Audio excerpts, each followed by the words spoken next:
hacer, pero mal. Y yo sé cuál es el tema. Yo sé que el tema es, si hay una cosa que el enemigo no le gusta, es que el pueblo de Dios conozca la Biblia y se reúna para orar y se reúna para conocer.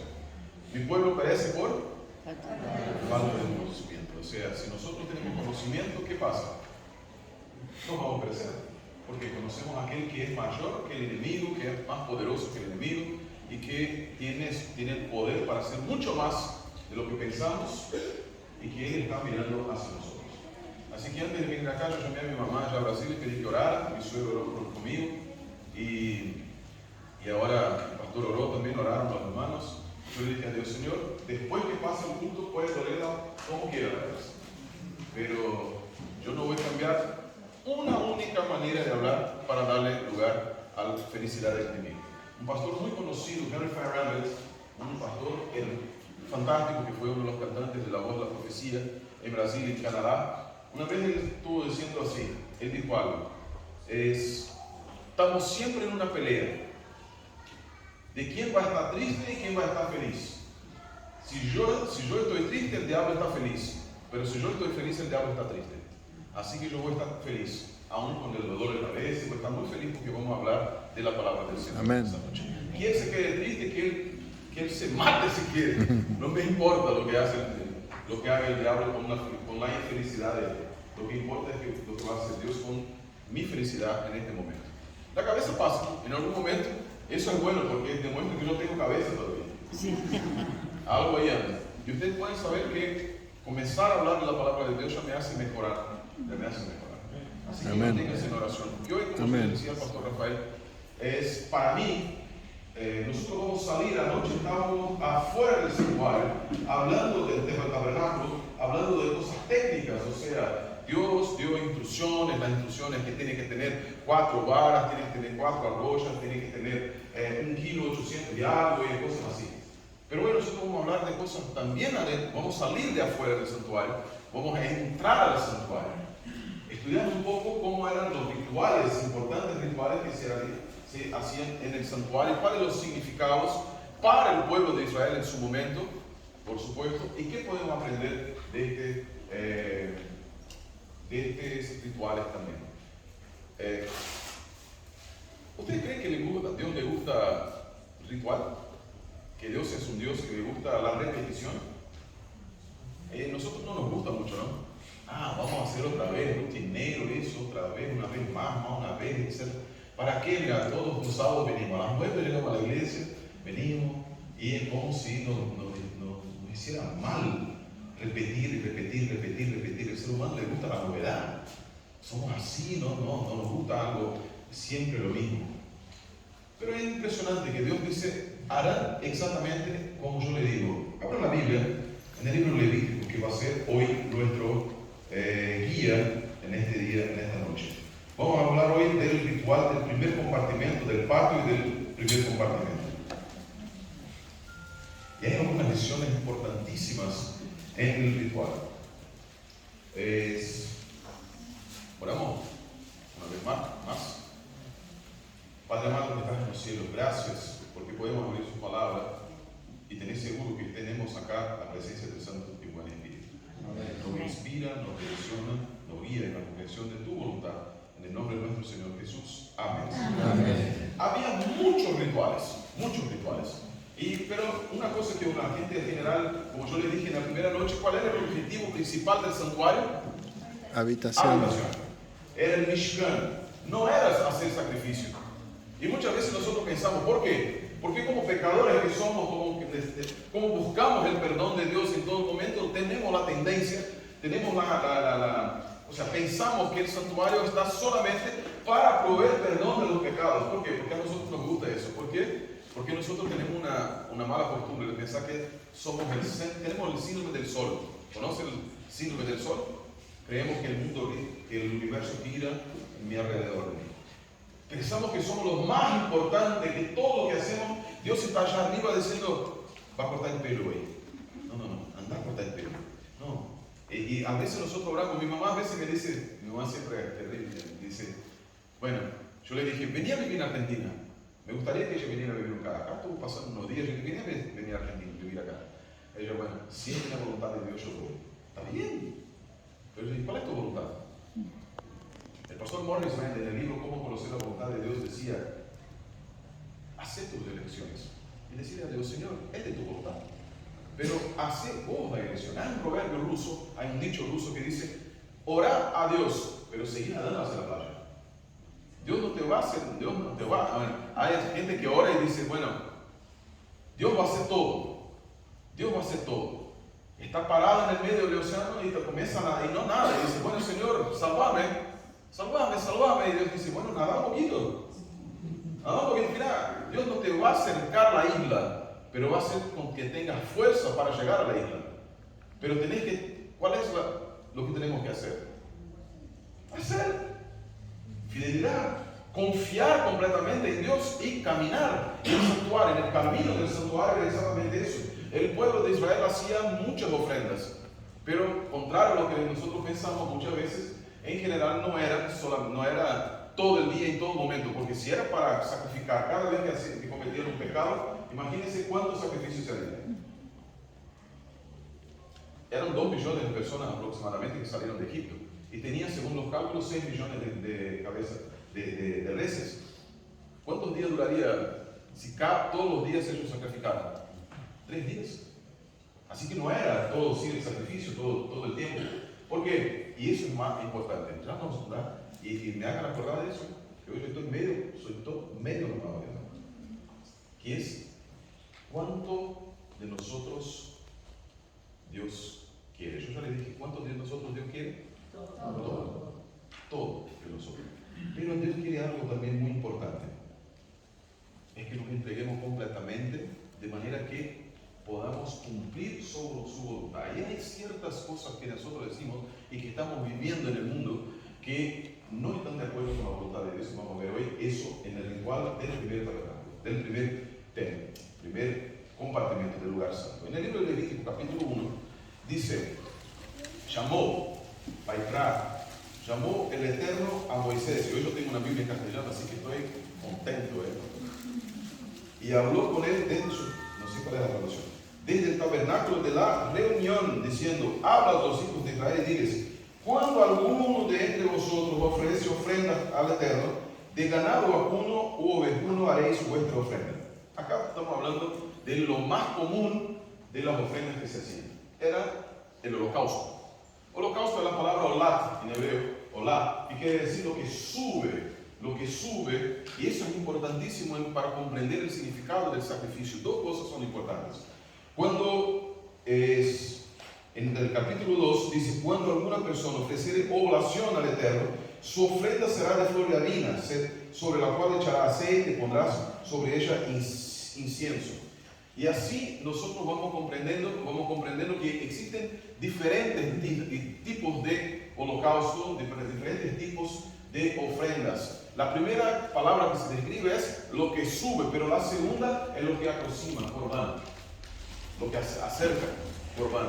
En otras palabras, tenemos directamente algo que sube hacia Dios, pero nos aproxima, nos acerca de Dios. El sacrificio no era para buscar perdón, era para acercarnos de Dios. Y eso es una cosa que a nosotros nos falla muchas veces, porque nosotros queremos buscar perdón y de no encontrar el significado. El perdón vamos a tener después en el capítulo 4 de Levíticos. En el capítulo 4 y 5 de Levíticos también nos trae algunas impresiones fantásticas sobre el sacrificio. La primera cosa que tenemos que entender sobre el sacrificio entonces ¿cuáles son las 2 primeras cosas? La primera es que es algo que sube. ¿Y qué eso quiere decir? No, ¿por qué? Bueno, sube ¿qué? El humo. La tradición judía dice que Dios cuando le dijo a Moisés que el hombre tendría que presentar un sacrificio, que tendría que presentar una ofrenda delante de él, le ha preguntado a Moisés, pero ¿cómo puede ser, Señor? ¿Para qué es eso? Y Dios dice, el hombre que se presente delante de mí, si no sube él. Y eso es lo más importante. No es el humo que sube, no es el humo de la ofrenda que sube, pero ¿qué es lo que sube? El hombre. El mismo hombre, el corazón del hombre, la vida de él, tiene que poner algo que en hebreo se llama kavaná. ¿Quién sabe lo que quiere decir kavaná? ¿Ya aprendieron a leer acá? Aleluya, decayó. ¿Ya aprendieron? Estamos mal en el tema del hebreo. Kavaná es la palabra hebrea que quiere decir intención.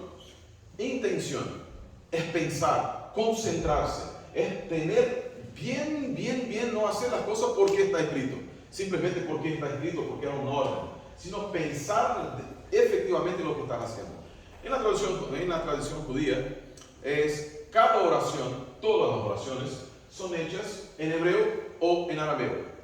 Y ahí comienzan unas oraciones, por ejemplo, lo que enseñó la Olga ayer, Jodul Adonai Kitov, Jodul Adonai Kitov, y otras oraciones también. Nosotros vamos a tener algunas el fin de semana en la Santa Cena, yo les voy a enseñar, vamos a hacer algunas oraciones. Pero orar, ¿qué les adelantaría que yo llegara acá y comenzara a decir así? Por ejemplo, Breshit para Elohim et Hashamayim ve'et haaretz ha'tohu va'ohu. ¿Qué les adelantaría?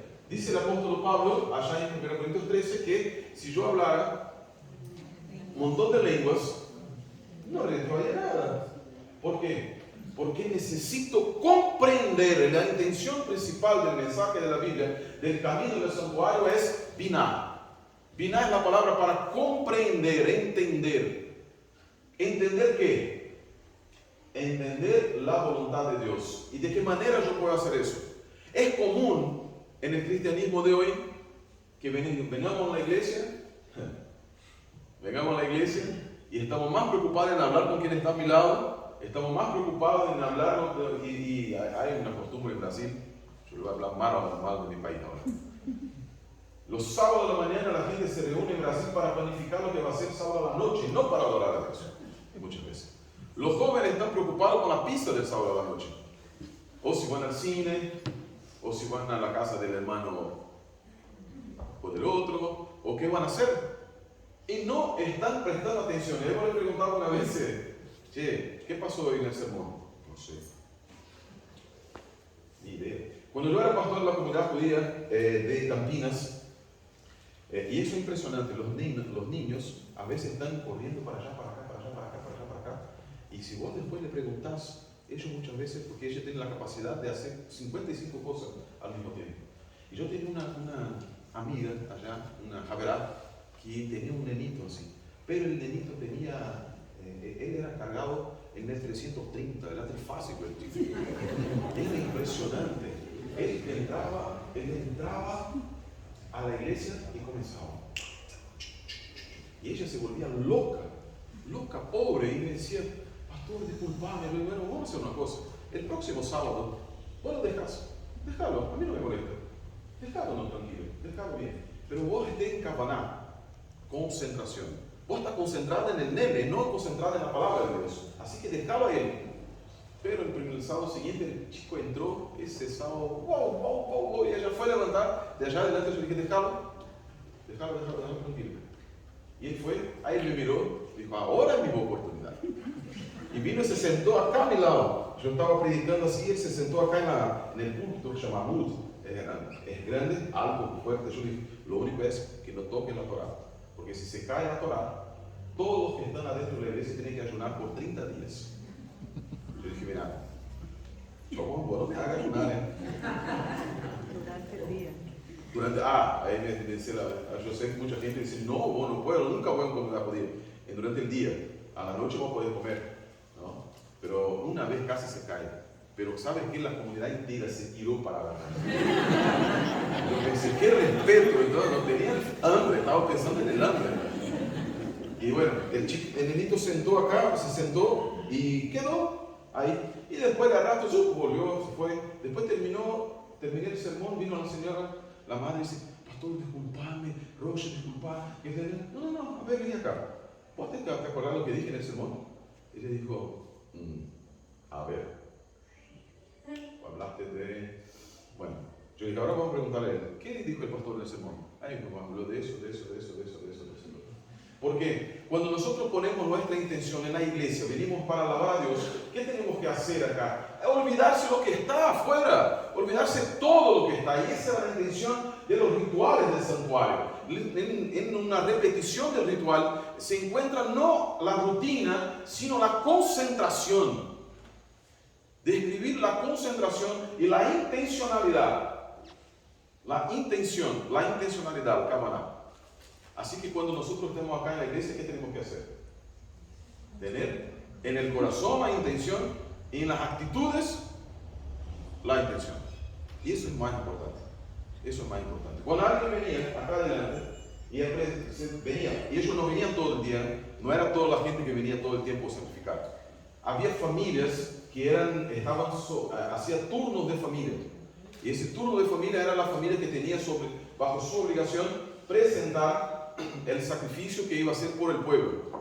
El sacrificio por pecado era solamente, vamos a ver la Biblia ya en el Levítico 4, fíjense, el capítulo 4, y acá hay una lección importantísima. Habló el Eterno a Moisés diciendo: habla a los hijos de Israel y diles, cuando alguna persona pecare por yerro en alguno de los mandamientos del Eterno sobre cosas que no se han de hacer o hiciere alguna de ellas, ¿qué tenía que hacer? ¿Cuál era el tipo de error que estaba posible de ser perdonado acá? Por ignorancia. Por ignorancia. El capítulo 5 también dice algo que acá es algo impresionante. A mí me gusta mucho lo que dice acá. Capítulo 5, versículo 1, dice así: si alguno pecare por haber sido llamado a testificar y fuere testigo que vio o supo y no lo denunciare, él llevará su pecado. Acá hay algo que la gente de hoy tenía que escuchar siempre. La Biblia nos dice algo impresionante. El mundo de hoy, ¿qué quiere decir? ¿Qué es que nos enseña siempre? Mi vida es mi vida, vos no tenés nada que ver con eso. ¿No es así? Dios le ha regalado una vida para que cada uno cuide la suya, se dice. Pero la Biblia dice que el que ve, que sabe del pecado del hermano y no le va a decir, che, está pecando, llevará sobre él el pecado de no haber testificado. En otras palabras, no hay en la Biblia la individualidad. Yo puedo pecar y vivir y no puedo, nadie tiene nada que ver con mi vida. La Biblia dice que yo tengo que ver con la vida de ustedes, que ustedes tienen que ver con mi vida y que nosotros juntos tenemos la obligación de mantener la santidad del pueblo. ¿Se acuerdan de lo que dije el primer día? Salvación es, ¿qué es? Individual, ¿cierto? Pero ¿qué es la santidad? Santidad es un fenómeno colectivo. El pueblo de Dios es tan santo como el menos santo. Es como una cadena. Una cadena que es tan fuerte cuanto el eslabón más débil. El pueblo de Dios, ¿y qué le pasó a Acán? ¿Qué le pasó al pueblo de Dios cuando Acán fue allá y agarró un pedacito, un poquito de la cosa que no tenía que hacer? Era solo Acán y su familia, pero el pueblo entero sufrió. Y nosotros, en este día que estamos acá, podemos sufrir la falta de santificación de una persona. De una persona. ¿Por qué? Porque muchos de nosotros estamos queriendo vivir una vida de individualidad cuando la Biblia dice que tenemos que vivir una vida de colectividad.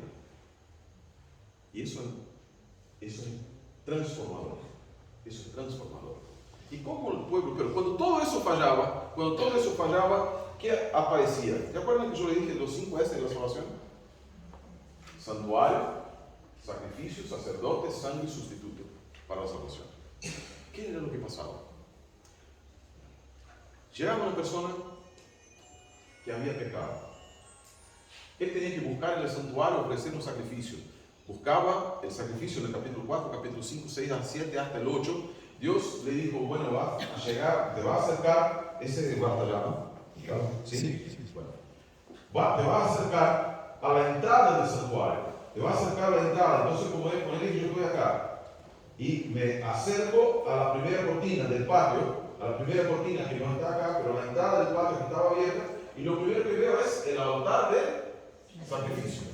Primera cosa que veo, el altar del sacrificio, simbolizando que para pasar de allá, yo tengo que presentarme delante de Dios con algo que me aproxima, que me acerca y que me hace subir. ¿Por qué? Porque el sacrificio es Corbán, acercarse, y olat, subir. Si mi corazón no está para subir, si mi corazón no está no me hace acercarme a Dios, el sacrificio no sirve.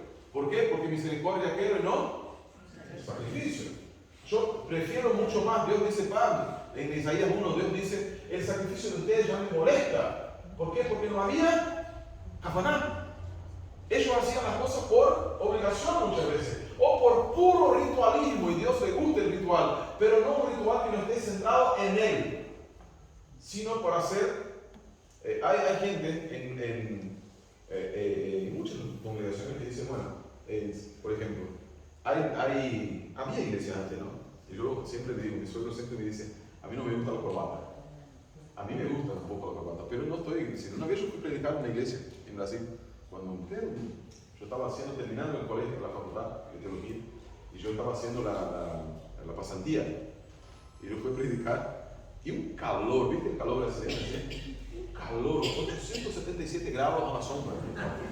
Y yo llegué ahí y le dije, me saqué, yo fui en camisa, sin corbata, sin traje, sin nada, solo así como deportivo social. Y yo llegué y le dije al hermano que estaba, hermano, yo voy a predicar así porque es imposible aguantar, no había aire acondicionado en la iglesia, nada. Y me dice el hermano, pastor, mejor no. Y yo, ¿por qué? No, pero tenés que hablar con el primer anciano. Y fui a hablar con el primer anciano. Bueno, voy a hablar con él. Le dije, mira, hermano, yo no voy a predicar en corbata, ni con traje, ni con saco, nada, porque está calor. Y bueno, entonces cancelamos la predicación, otro hermano predica el pastor. ¿Por qué? Porque sin corbata no podés predicar. Sin corbata no podés predicar. Y yo le dije, ¿y por qué? Él dijo, no, porque la corbata es parte de la indumentaria del sacerdote. Yo dije, ¿en qué lugar de la Biblia está escrito eso? Él, no sé, pero no va a poder predicar sin corbata. Y él me fue allá a agarrar una corbata, me dio una corbata y bueno, hermano, tenés que poner el traje, no, el traje no yo lo pongo. Él, bueno, sin traje todo bien, sin saco todo bien, pero corbata no, tenés que poner. Yo fui a poner la corbata y tuve que predicar. Pero yo amo tanto a ese hermano hasta hoy, es un bravo mucho por él. Bueno, ya no estoy hablando. Hay rituales que nosotros establecemos que no son de acuerdo con la voluntad de Dios. Hay cosas que nosotros pensamos y que establecemos que no están de acuerdo con la voluntad y que Dios viene y dice, pero ¿para qué estás haciendo eso? Estás pensando algo y te preocupas tanto. Ese es el problema del ritual establecido por los seres humanos. El ser humano se preocupa tanto con su ritual que se olvida del ritual que Dios ha establecido.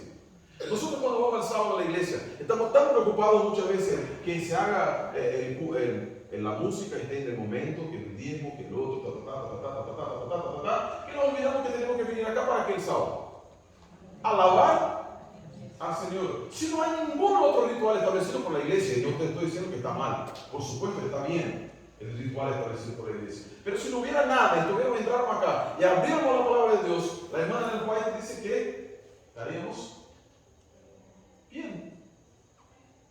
Los rituales humanos no se pueden sobrellevar, no se pueden sobreponer sobre el ritual de Dios. Jesús dijo eso. Allá en Mateo 7. Dijo, ustedes anulan la palabra de Dios por tradiciones humanas.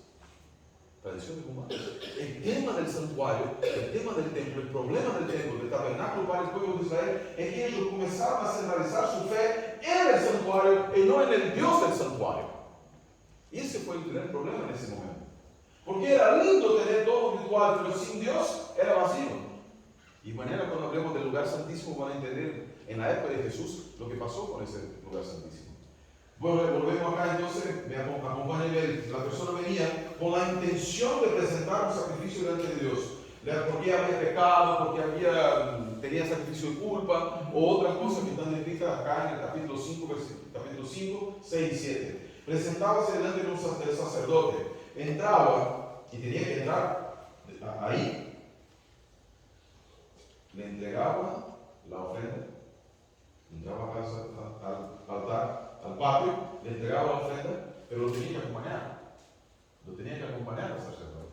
Porque la Biblia no acepta tercerización de la fe.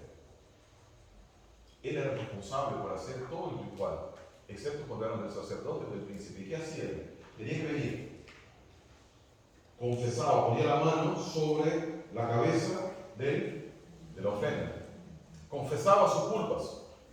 Y acá yo le digo algo.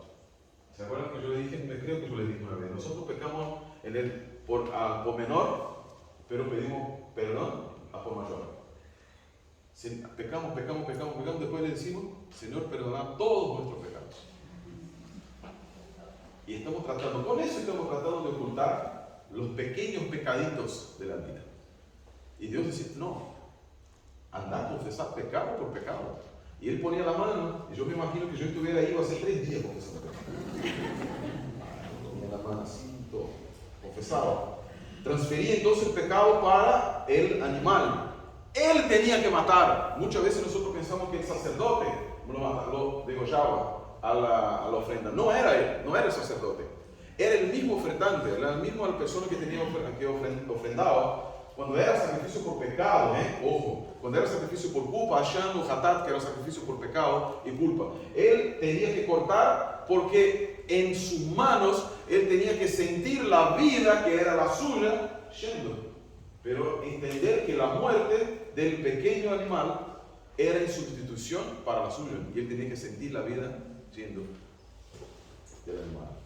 El sacerdote agarraba la sangre, ponía a los cuernos del altar. Pero cuando era de la ley del pueblo, antes él entraba. Y acá yo les invito a pensar, volver allá al pasado. Había la cortina, había la primera cortina, que está acá representada. La primera cortina impedía, mientras estaba el primer sacrificio, impedía que pudieran ver allá adentro.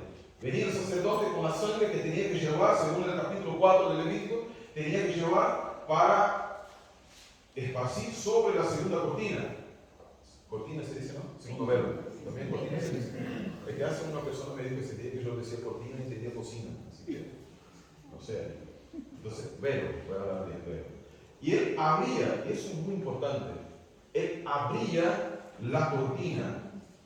El candelabro, que acá lo tenemos así, él tenía, voy a subir acá a entrar al santuario. Él tenía una composición diferente acá. Era como si tuviera unos vasitos así, que tiraba la luz, no para arriba, pero que hacía que la luz fuera para adentro, hacia adelante, para el velo, para la mesa, para el altar de incenso. O sea, la luz no subía solamente, sino que proyectaba hacia adelante. Y eso es importante, porque fíjese lo que pasaba. La persona estaba acá, recibía, el sacerdote agarraba, entraba, y cuando abría la cortina, la luz proyectaba hacia la cortina. Y el sacerdote, y la persona que estaba afuera, ¿qué podía ver? Podía ver que la cortina, el velo, estaba todo sucio. Porque no se lavaba ese velo. Quedaba un año entero sin lavar. Quedaba todo un año sin lavar. Y la persona podía ver, cuando entraba, la luz incidía, proyectaba para allá adelante. Él podía ver que estaba en pan y que Dios estaba preservando en su presencia las tribus de Israel. Que Dios estaba viviendo en un lugar sucio por el pecado. Y él miraba y podía ver que el sacerdote ahora iba a entrar con su sangre, con la sangre de sus pecados, y iba a ensuciar aún más la cortina de la presencia de Dios. ¿Se acuerdan que yo le dije algo de los colores antes? ¿Que cuántos colores existen la posibilidad de color? ¿Alguien se acuerda? Está casi. 16.317.777 millones de colores, combinaciones RGB. Rojo, verde y azul. Hay otras posibilidades también. Pero el santuario tenía ¿qué colores? 4 o 5. ¿Y qué es importante de eso? Fíjense los colores que estaban acá adelante en el velo que estaba acá. El velo era compuesto, si ustedes vuelven allá, capítulo 25 del Éxodo, van a ver que el velo era compuesto de ¿qué colores? Vamos a ver. Volvemos al capítulo 25 de Éxodo.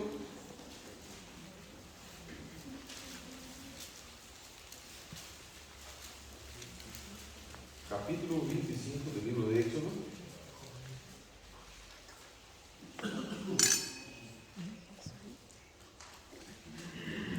A ver.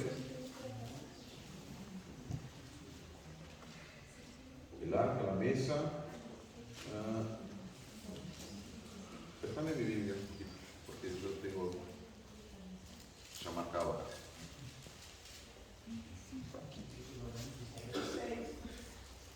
26, ¿no? 26, 31. ¿No es cierto? Sí. 26, 31. Exactamente. Capítulo 26, 31. ¿Qué dice? Azul, púrpura, carmesí. ¿Cuáles eran los colores? Azul, púrpura, carmesí. Bueno, carmesí es lo mismo que el rojo. Sería el escarlata o algo así. ¿Cuáles son los símbolos de estos colores? El rojo,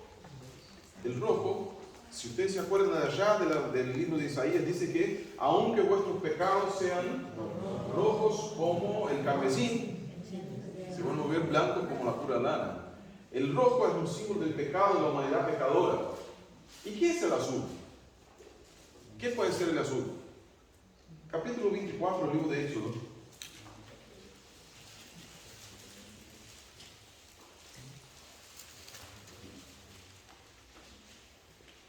Capítulo 24 del libro de Éxodo.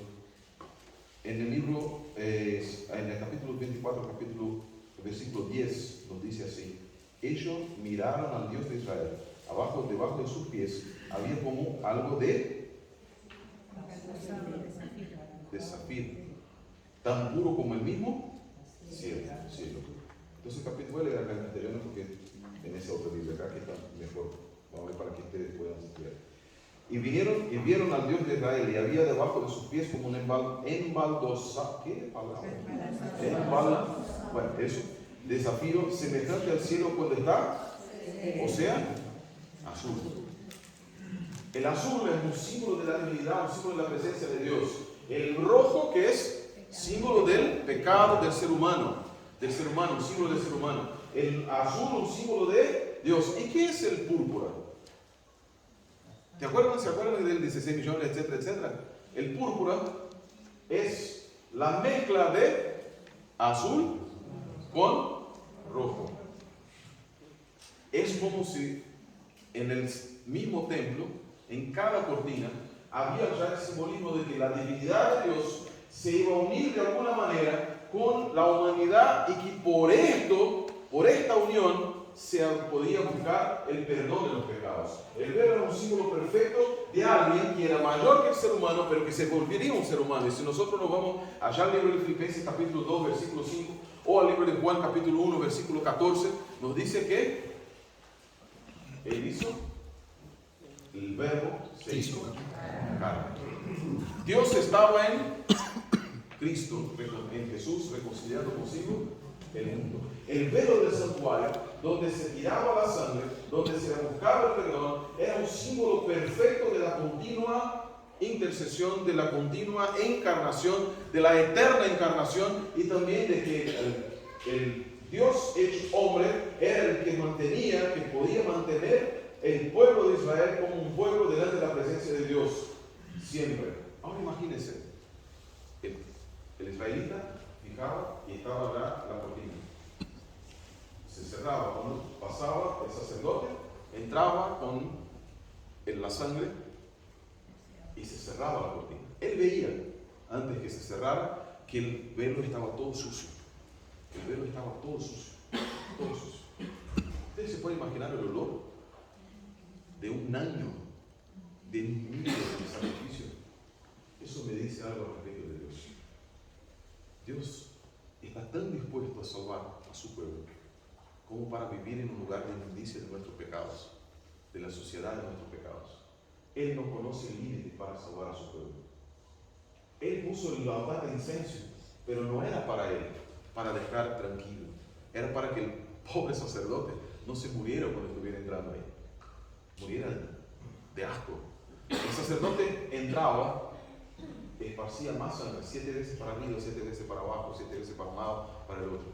Y cuando él salía, y eso es a mí es lo que más me encanta, como muestra la gracia de Dios.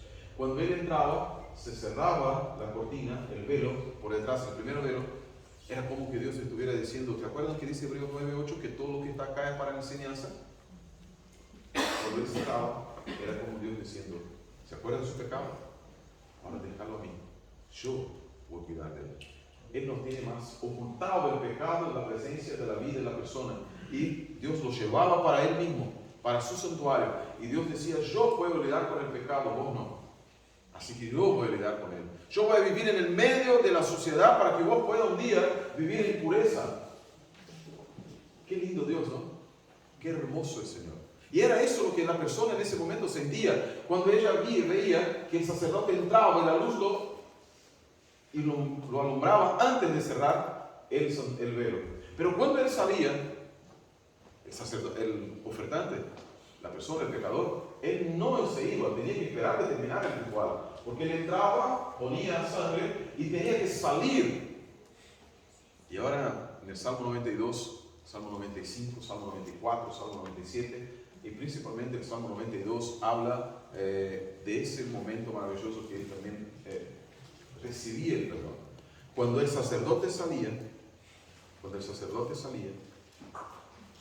abría la cortina, abría el velo y la luz de la menorá ahora brillaba en la faz por detrás, iluminando el sacerdote que venía, dice el Talmud, que venía con la luz de la paz, la luz del perdón, la luz de la salvación. El candelabro alumbraba el sacerdote por detrás, y cuando el ofertante veía, él tenía la sensación de que la gracia de Dios cubrió todos mis pecados.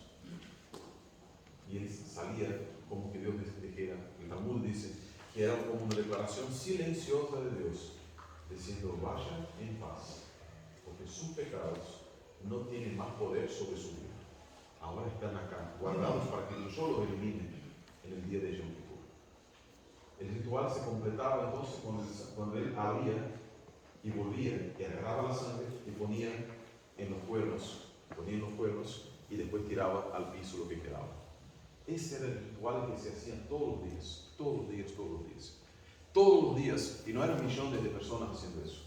Era los que pensaban, los que descubrían que habían pecado, los que descubrían que habían culpa, o los que buscaban reconciliación con Dios. Y había, cuando al final, cuando se recibía la paz, en general se hacía un otro sacrificio llamado sacrificio de paz.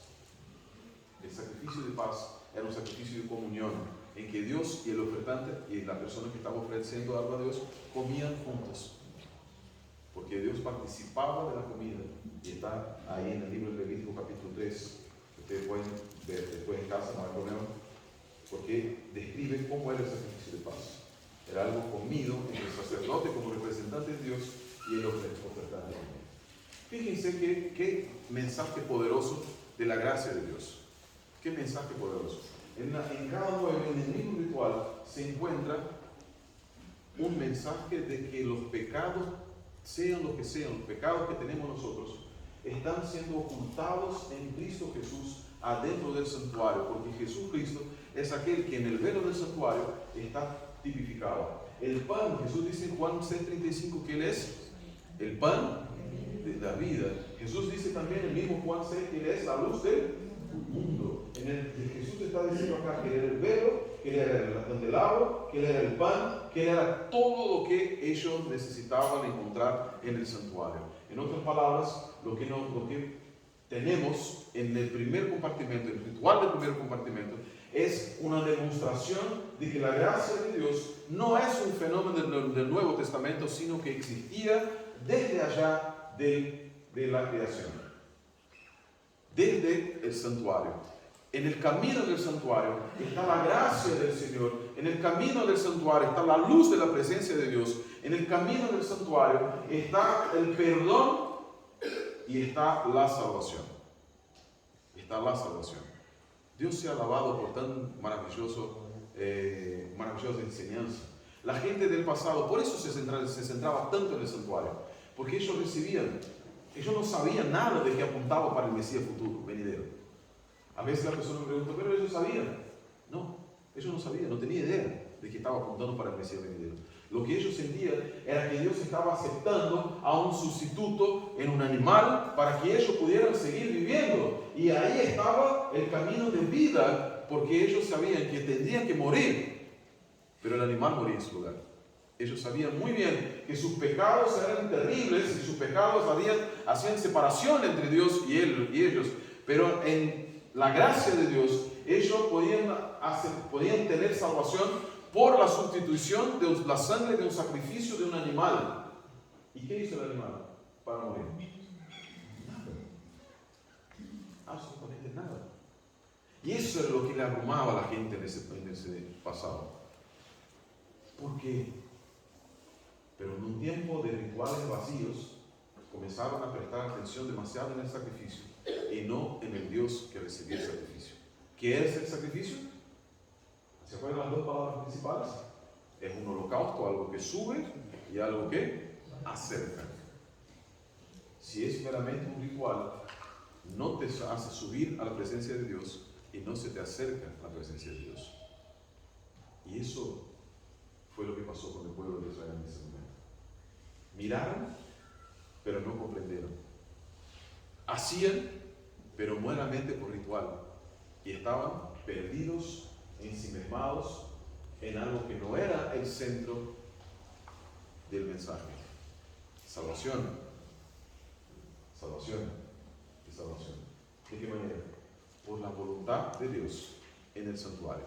El camino del Señor está en su santuario para que nosotros podamos buscar y encontrar salvación y redención. Al terminar el ritual, la persona saldría y se iba a su casa. ¿Y qué iba a pasar si saliera de ahí y ya pecara ese día? Una vez más podía volver, porque Dios perdona ¿cuántas veces? 70 veces. Y en hebreo quiere decir perfectamente. Dios perdona todas las veces que sea necesario. ¿Cuántas veces sea necesario? ¿Pero qué es necesario para obtener el perdón? Ir al santuario. Ir al santuario.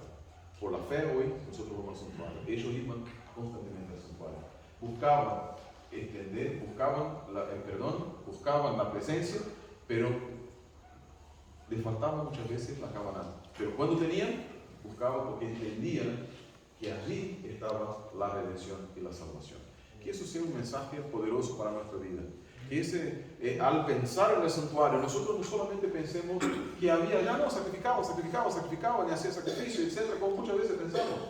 Pero pensemos en el significado de cada momento, de cada actitud, de cada ritual que había en el santuario. Como no solamente algo hecho en el pasado, sino algo que demostraba ya la presencia de Dios y su gracia en este momento para cada uno del pueblo de Israel.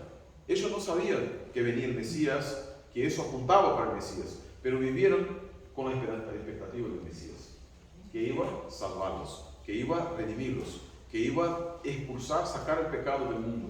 Perdieron en un momento, porque pusieron sus ojos en el ritual y no en aquel que el ritual apuntaba. Y no era el Mesías que el ritual apuntaba directamente, era para Dios. El centro de nuestra vida, ¿quién tiene que ser? Dios. Si Dios no es el centro de nuestra vida, todo lo que hacemos no sirve para nada. Absolutamente para nada. Pero ¿cuál es el mensaje del santuario? Cuando nosotros nos damos cuenta de que Dios es el centro, o que Dios no está siendo el centro de nuestra vida, Dios nos convida, capítulo 5 de Levítico, Dios nos invita a habernos reconocido, mejor dicho, capítulo 4, versículo 1, haber reconocido algo que es que estamos errando, que estamos pecando, a ir al santuario. Como última cosa, el santuario no perdonaba, el ritual del santuario no servía para pecados voluntarios. No servía. Era para pecado de ignorancia. Había una expresión en hebreo que era así: el pecado de mano erguida, mano alzada. ¿Sabe por qué decía el pecado de mano alzada? Porque era Dios diciendo ya, no, eso es pecado, etc. La persona levantaba la mano y decía, bueno, yo sé, listo, buenísimo, pero yo voy a seguir haciendo. No me caliente lo que dices, yo voy a seguir haciendo. Y hay un problema muy serio con eso, porque a veces el cristiano dice, no, yo voy a seguir haciendo. ¿Por qué? Porque Dios es, y Dios es amor, y porque Dios es amor, entonces yo puedo seguir haciendo. Pero en el libro de Levítico capítulo 27, 26 y 27, ustedes van a encontrar algo que dice, porque aquel que en un momento, pecando, viviendo en su pecado, dice, el Señor me perdonará, no sabe lo que le va a pasar. Yo vendré en contra de él. Y les voy a mostrar que, ahora estoy parafraseando esa última parte, que es, vengo en contra de él y le traeré todas las maldiciones que están en el libro que está escrito. ¿Por qué? Porque usó del amor de Dios para pecar. Qué cosa impresionante. Cada vez que un animal moría, era una demostración que sí, Dios perdona, pero Dios quiere un relacionamiento responsable y Él no cambia el pecado en algo que no es pecado. Él cambia el pecador en alguien que no es pecador. Y ese es el principal mensaje que yo le quiero dejar esa noche. El ritual del primer compartimento nos muestra que Dios está dispuesto a salvar, estaba dispuesto y sigue estando dispuesto a salvar a cada uno de nosotros. Entremos al santuario de Dios. Abramos nuestro corazón con intencionalidad, con intención, concentración espiritual para poder entrar al santuario, para poder pensar en el ritual. Y hay algo más importante. Nosotros vamos a algún santuario y hacemos sacrificio hoy, porque el verdadero sacrificio ya fue hecho. Y Él allá presenta a sí mismo delante de Dios. Una vez me preguntaban, yo terminé con eso, pastor, ¿por qué muchas veces Dios en el pasado, cuando alguien pecaba, hacía rebelión, etc., venía inmediatamente la provisión y la persona moría? ¿Y por qué hoy no? ¿Dios ha cambiado? ¿Será que Dios cambió? Dios no cambió. El pecado atrae la ira de Dios, ¿o no? Y la ira de Dios es como un fuego consumidor, dice el Salmo 92. Es como un fuego consumidor, un fuego que consume. Y cuando nosotros pecamos, inmediatamente la ira de Dios es atraída sobre nosotros. Y tendríamos que recibir la punición inmediata de nuestro pecado, que es la muerte. Pero en este mismo momento, el Cordero de Dios, simbolizado en el ritual del santuario, el velo que estaba impidiendo que la gente recibiera la punición de Dios hasta el día de la expiación, Jesucristo se interpone delante de Dios y dice, no, Señor, mi sangre, por mi sangre, y se recibe Él recibe toda la punición del pecado que yo tendría que recibir. Imagínense cuántos pecados hemos cometido hoy. ¿Qué hemos hecho a nuestro Señor Jesucristo? ¿Cuántas cosas hemos hecho a Él? ¿Ustedes ya se imaginaron eso? ¿Cuántas veces pecamos en el día y cuántas veces Jesús tiene que interponerse para que nosotros no moramos? No seamos destruidos por la presencia de Dios. Jesús no es solamente el antítipo del santuario, del ritual del primer compartimento, es el ritual de todo el santuario. ¿Y qué nos muestra el santuario? El camino para la presencia graciosa, perdonadora de nuestro Dios. Que Dios le dé una excelente noche. Mañana hablaremos del juicio. Mañana va a caer fuego del cielo. Así que hoy les quiero invitar a que su corazón esté pensando y meditativo en la grandiosidad de la gracia de Dios, en la cortina que se abre, en la luz que alumbra, en el velo sucio que Dios acepta tener, en el pan de la presencia, y en la luz que cuando sale demuestra que la gracia ha venido sobre cada uno de nosotros. En el nombre de nuestro Señor Jesús. Amén.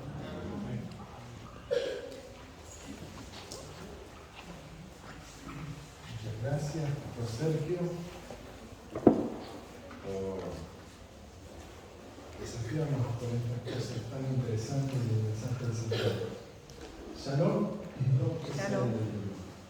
es el canto también que vamos a cantar para salir.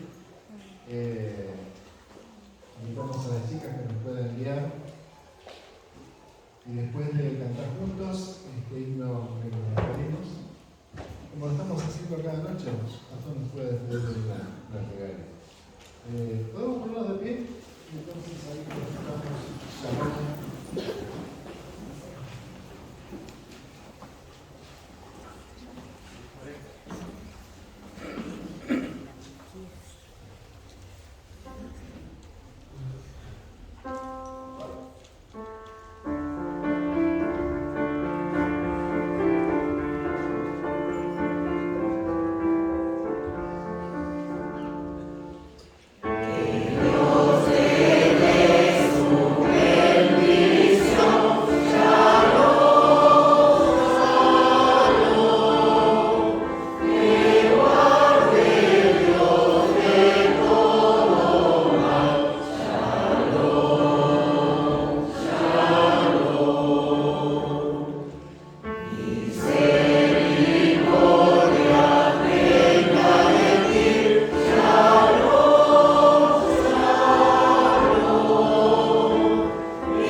Padre querido que está en los cielos, gracias, Señor, por la gracia maravillosa demostrada en cada día del sacrificio, en cada elemento del santuario, en cada ritual del santuario, en la cortina, en el velo, en el candelabro, en la mesa de la proposición, en el altar de incenso, en el altar de sacrificios, que nos muestran que tendríamos que morir, pero has hecho un plan maravilloso de salvación que incluye la unión de la divinidad con la humanidad, de manera que la humanidad pecadora pueda volverse pura delante de ti. Amén. Gracias por la gracia, gracias por este día que estudiamos tu palabra.